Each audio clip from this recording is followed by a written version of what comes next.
farmers to painters yields far less tax for the Treasury, especially if the work is cash in hand. For consumers, though, the recommendations are likely to mean that inexpensive services will no longer be as cheap. Andy Verity, BBC News. Elsewhere this morning, Theresa May will make her first big speech later today since being re-elected as Prime Minister last month.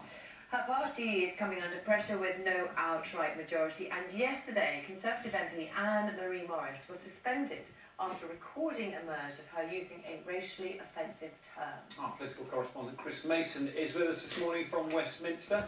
Chris, good morning to you once again. This is it's a really significant day, isn't it, for the Prime Minister? A chance to sort of set the agenda again.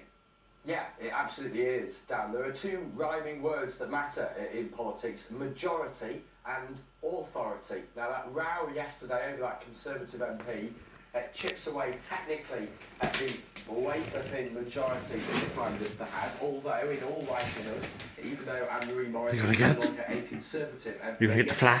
Where's the flag? Go and get it. No longer a Conservative MP, she is likely to vote, I suspect, with what was her party when votes come up in the House of Commons. In terms of authority, the Prime Minister tried to react very quickly to what happened when this recording emerged in doing what is known at Westminster as removing the whip from Anne-Marie Morris, meaning that she sits as an independent MP effectively right now.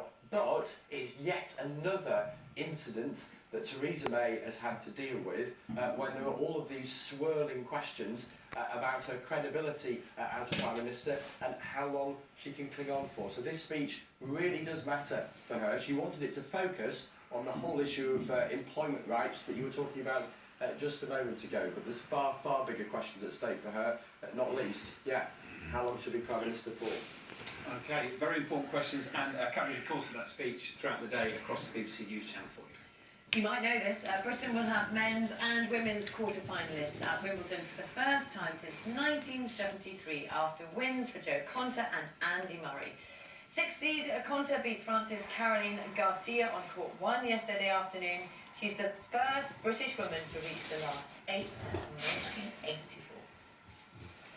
It's those positions, those situations that you, that I dream of when I was a little girl, and even now to be a part of those battles on big stages. So I think that's really what it's about to be a professional athlete. For those dreams involved getting into the semi-finals, so I could follow that today across the BBC as well. In a man's been charged over an acid attack on a woman and her cousin in London 3 weeks ago.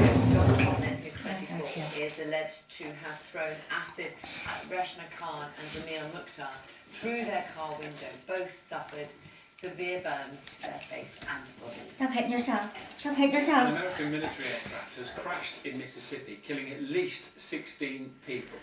It crashed about 100 miles north of Jackson, which is the state capital in Mississippi. The aircraft used is one of those extensively used right across the military, but can also be changed to transport both cars